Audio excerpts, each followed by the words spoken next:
नमस्कार। Janaki FM 106 megahertz Janaki समाचार में अपने के स्वागत है। राजन से सुनल जाओ समाचार। एक का मुख्य समाचार।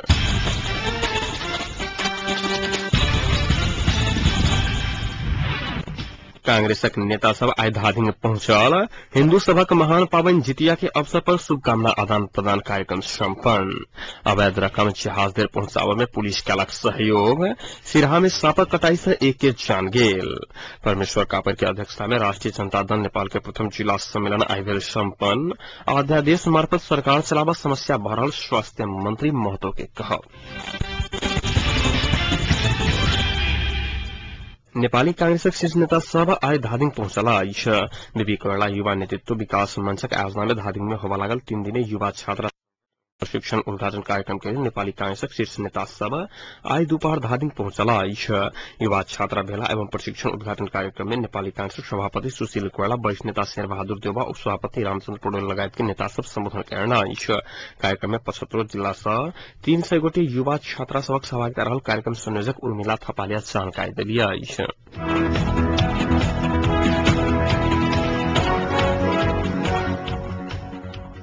तराई मधेस महिला संघ धुम्साक आयोजना में जितिया पावन के अवसर पर शुभकामना आदान प्रदान कार्यक्रम सम्पन्न भेल। तराई मधेस महिला संघ धुम्साक अध्यक्ष बिन्दु ठाकुर की अध्यक्षता में सम्पन्न उक्त कार्यक्रम में हिन्दू सभक महान पावन जितिया के संबंध में अपन अपन मंतव्य राखल गेल छल। ओहि अवसर पर वक्ता सब जितिया पावन के अवसर पर महिला सभक लेल 2 दिनक सार्वजनिक विदा के समेत मांग केलिया। कार्यक्रम में रीता झा, सरिता चौधरी, कंचन झा, डाक्टर सविता झा, डाक्टर रामा झा, कुंती पाठक सहित वक्ता सब अपन अपन विचार रखने छली।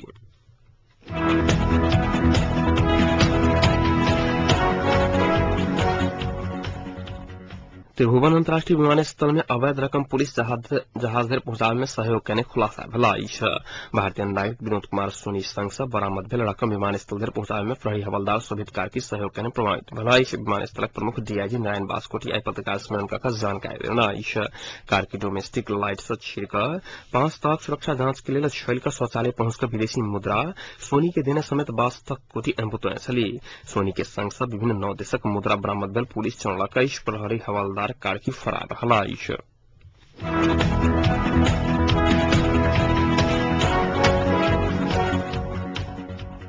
सिरहा में आई भोर सांपा कटाई से एक गोटे के जान गेला। मृत्यु होवाला में सिरहा सनौठा गाविस वाड़ा नंबर 3 निवासी 42 वर्षीय जनक देवी रहल परिवार जन सब जनौलका। जानकी देवी के सुत रहल समय सांप कटने छ।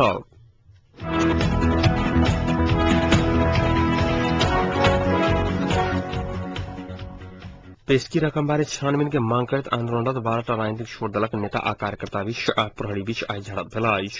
झड़प में एक महिला प्रहरी सहित कमती में 12 गोटे घायल भेला। जिला विकास समिति 70 के कर्मचारी सब लेने करीब 38 करोड़ रुपया पेशकी रकम हाल देर चोट नहीं भेला बाद एक हफ्ता से 12 दल जीवी सके मूल गेट में धरना देवा के संगे प्रदर्शन करत आबि रहला। पुलिस बल प्रयोग कला बाद ओतुका स्थिति तनावग्रस्त बनल चलता दल सब भावी रणनीति बनावे विमर्श में जुटला।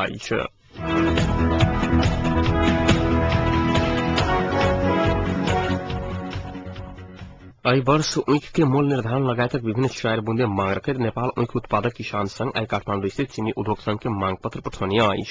सर्लाइक हरिवन निवासी किसान संघ केंद्रीय अध्यक्ष राजकुमार उप्रेती नेतृत्व के टोली हरिवन में रहल इंदु शंकर चीनी उद्योग मार्फत चीनी संघ के मांग पत्र पेश करनिया। मांग पत्र में बीतल वर्ष ऊखक मोल प्रति क्विंटल 4 से 11 रुपया 50 पैसा राखल गेल। एहि वर्ष चीनी के मूल बीतल वर्ष के तुलना में 33% वृद्धि भेला कारणे ऊख के मूल प्रति क्विंटल 6 से 25 रुपया कायम कर पड़के रथट में श्रीराम एवरेस्ट शुगर मिल बीतल बरखक ऊख के देव बाकी 20 करोड़ रुपया से बेसी के भुगतानी किसान के ब्याज सहित उपलब्ध करावा पड़के चीनी उद्योग अघन के पहल सप्ताह से संचालन कर पड़के अपन सभा का मांग सब कार्तिक भीतर वार्ता से समाधान कर पड़के उल्लेख कल गेला।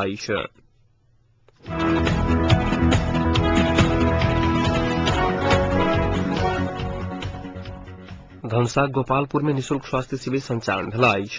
गोपालपुरक श्री जनता उच्च माध्यमिक विद्यालय में विद्यालय के प्रांगण में शुरू शिविर में आई कान, छाती, गर्दन, प्रसूति, छाला सहित विशेष जांच सबके व्यवस्था किया गया।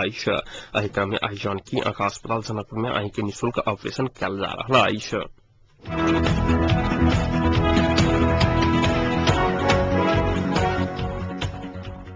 तराई मधेश मुक्ति टाइगर्स जनतांत्रिक पार्टी के प्रथम राष्ट्रीय जमघट यह आसिन 23 से 25 गते देर होगा जा रहा रामलोचन ठाकुर के प्रमुख अतिथ्य में होगा जा रहा जमघट में वरिष्ठ उपाध्यक्ष भोला मुखिया महासचिव पुष्पराज राय चमन सहित केन्द्रीय नेता सबक सम्बोधन कार्यक्रम रहल जनकपुरक पुरान बस पार्क में बेरुपहर 1 बजे होगा जा रहा जमघट कार्यक्रम में विभिन्न नेता कार्यकर्ता सबके सहभागिता रहल आयोजक समिति जनौलक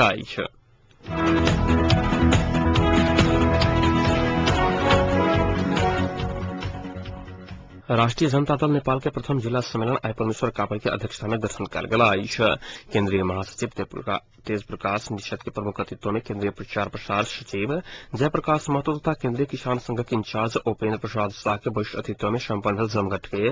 उपाध्यक्ष में शंकर महतो अलीला देवी यादव के चयन कल गया संघ सचिव में दीपेश शाह कोषाध्यक्ष में उमेश ठाकुर सदस्य सब में रेखा शाह देवचंद्र यादव सहित व्यक्ति सब सर्वसम्मति से चयन कल गया तहिना चयन कल गेल गठन धुमसा जिला के पिछड़ा वर्ग भीतर के सुकुम्बासी महिला सबके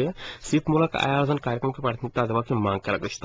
एक महीना भीतर गांवी समेत कार्य समिति चयन करके किसान सबके सहूलियत के लिए बोर्डिंग की व्यवस्था तथा समग्र मध्य प्रदेश लगायत के मांग कल गेल अध्यक्ष कापर द्वारा जारी विज्ञप्ति में उल्लेख कल गया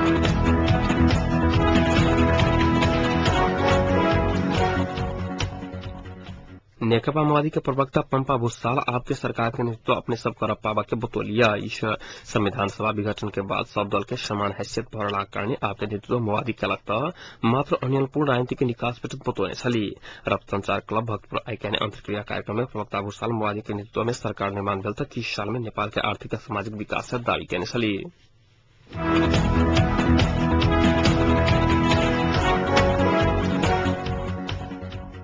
बसक ठक्कर से धुमसा में आई एगोटे गंभीर रूप में घायल भेला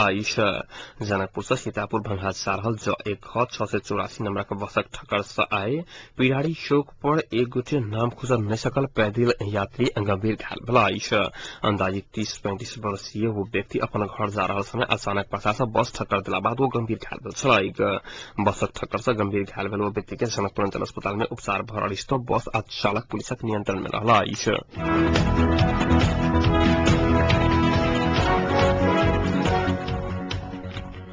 स्वास्थ्य तथा जनसंख्या मंत्री राजेन्द्र महतो अध्यादेश मार्फत सरकार संचालन करके समस्या भेल बतौने छलखिन वो अध्यादेश समय में पारित नहीं भेल काज कर समस्या भेल बतौने छलखिन आई सर्लाही पोषण महतो संक्रमण कारण अवस्था के कारण सोचल अनुरूप काज कर नहीं सकल बतौने छलैक नेपाल में 5000 डॉक्टर के दरबंदी खाली रहल में नियुक्ति के अध्यादेश पारित नहीं भेला कारण समस्या भेल हुनक कहब छलैन ईश्वरपुर 2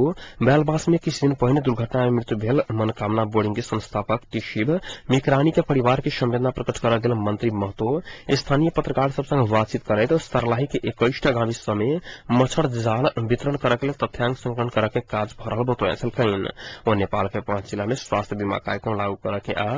20 गांवी के नमूना गांवी से बनावट सरकार के लक्ष्य रहल समेत बतौने छलखिन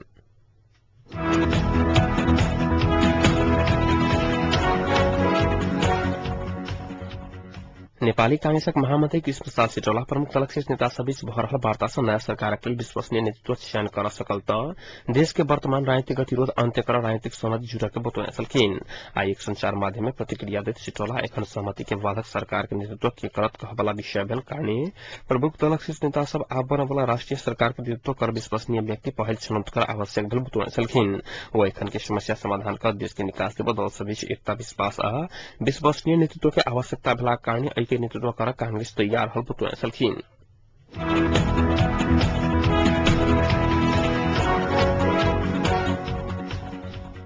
राष्ट्रीय प्रजातांत्रिक पार्टी के अध्यक्ष पुष्पति शमशेर राणा एखन के संवैधानिक और राजनीतिक संकट निकास के लिए प्रमुख 3 दल मधेसी मोर्चा सहमति में पहुंच के विकल्प नहीं भेल बतौने छलखिन रिपोर्टर्स क्लब पर्चा कहने कार्यक्रम में वो देश के असफल राष्ट्रपिला के बाद विदेशी शक्ति के हस्तक्षेप बढ़े के संभावना रहल बतौने छलखिन ताहि के प्रमुख 3 दल राजनीतिक दल और मधेसी मोर्चा के सकधर जल्दी सहमति कर आग्रह सेहो कैने छलखिन सत्ता के स्वार्थ से अभिप्रेरित भकर वर्तमान गठबंधन की सरकार संविधान सभा विघटन कर देश के संवैधानिक और राजनीतिक संकट में फंसवाने आरोप से लगाउने छलखिन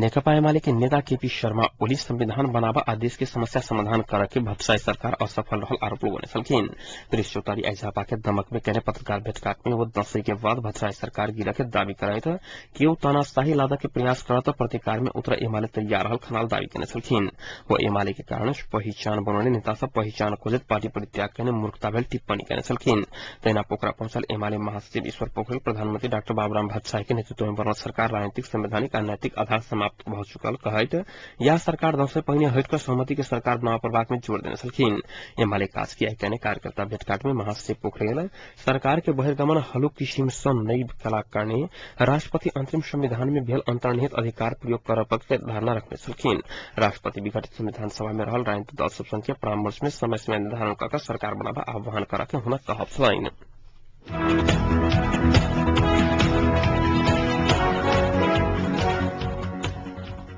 दोनकाल में मानवाधिकार के गंभीर उल्लंघन करने व्यक्ति के वर्तमान सरकार प्रोत्साहन करने कहत प्रधानमंत्री निवास बालुवाटार में धरना देवा पहुंचल दोन पीड़ित परिवार और मानवाधिकारवादी ऊपर पुलिस हस्तक्षेप कयलक बालुवाटार घेराव के लिए आज भिनसर जमा भेल अधिकार कर्मी सबके पुलिस पकड़ाव सेहो कयने छल प्रदर्शनकारी सब मानवाधिकार उल्लंघन करने दोषी के सरकार प्रोत्साहन करत बढ़ुआ करने आरोप लगौने छल तहिना दोन पीड़ित परिवार और मानवाधिकारवादी ऊपर वर्तमान सरकार मानवाधिकार विरोधी भेल आरोप लगौने सेहो छल।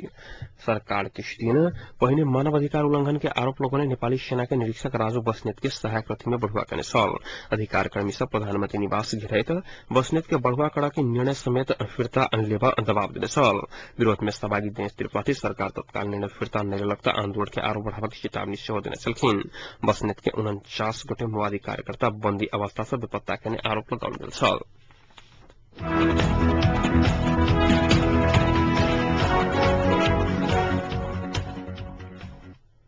न्यायाधीश रण बहादुर बम के हत्या के विषय में छानबीन कर गठन भेल आयोग अपन प्रतिवेदन सरकार के बुझायल न्यायाधीश बम के हत्या के आकिया कहने आज पहचान कर नहीं सकल आयोग छानबीन के आधार सब राय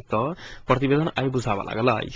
न्यायाधीश बम के कार्यालय में जा रहल अवस्था में बीतल जेठ 18 गते काठमांडू के शंखमूल के अज्ञात व्यक्ति गोली प्रहार कर घायल बनला बाद उपचार क्रम में निर्भीक अस्पताल में मृत्यु भेल छल। सरकार न्यायाधीश बम के हत्या भेला बाद बहुत समय के बाद सर्वोच्च अदालत पूर्व न्यायाधीश प्रेम शर्मा के अध्यक्षता में नायब महानिरीक्षक प्रेमराज कार्किया प्रहरी अतिरिक्त महानिरीक्षक नरेश गुरुङ सदस्य रहल आयोग गठन करने छल। आयोगक थप कयल गेल 1 महीना के समाप्ति मंगल दिन समाप्त भ गेल छल।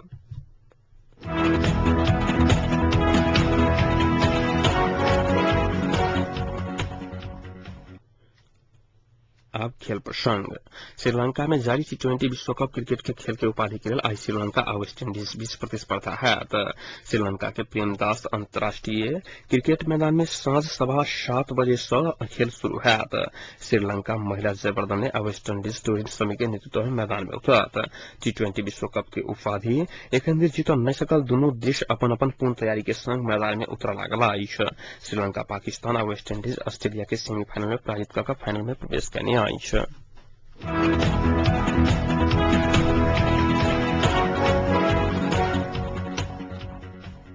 यूएई में जारी ACC trophy elite cup cricket के आई नेपाल सऊदी अरेबिया के भारी अंतर से हरौला पहली बैटिंग करने सऊदी ने 132 रन लक्ष्य के पाछा करत नेपाल निर्धारित ओवर समाप्त होबा से पहिने अर्थात 13.1 ओवर में 1 विकेट के क्षति पर पूरा करने छल। टॉस हार कर पहली बैटिंग करने सऊदी 48.2 ओवर में 100 विकेट के क्षति पर 1 से 31 रन बनौले छल। समूह बी में रहल नेपाल ऐसे पहिने एक खेल में जीत आ एक खेल में हारले तो समूह चरण के अंतिम खेल के हांगकांग से भिड़त।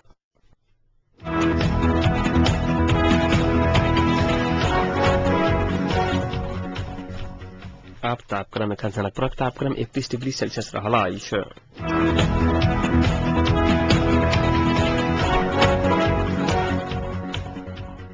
प्रमुख समाचार अंत में पुनः एक बार फिर से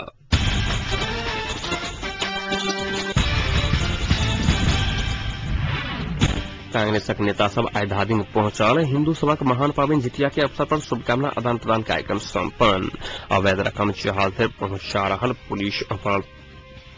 पहुंचा रहल भेल खुलासा। सिराहा में सांपक कटाई से एक गोटे के जान गेल। परमेश्वर कापर की अध्यक्षता में राष्ट्रीय जनता दल नेपाल के प्रथम जिला आई भेल संपन्न। अध्यादेश मार्फत सरकार चलाव समस्या भरल स्वास्थ्य मंत्री महतो की कहब। अहिक संग एखनुका जानकी समाचार एतै संपन्न होते पुनः 9:55 में जानकी समाचारक संग उपस्थित रहबेटा करब। ताधेक लेल सुनते जानकी FM 106 मेगाहर्ट्ज। नमस्कार।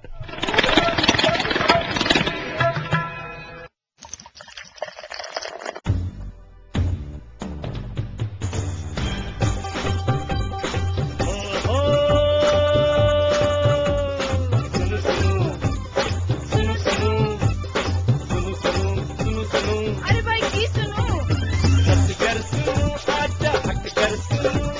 पल पल के खबर घर बैसल सुनू। जानकी यदि सदकन अही सबके मन मात कपन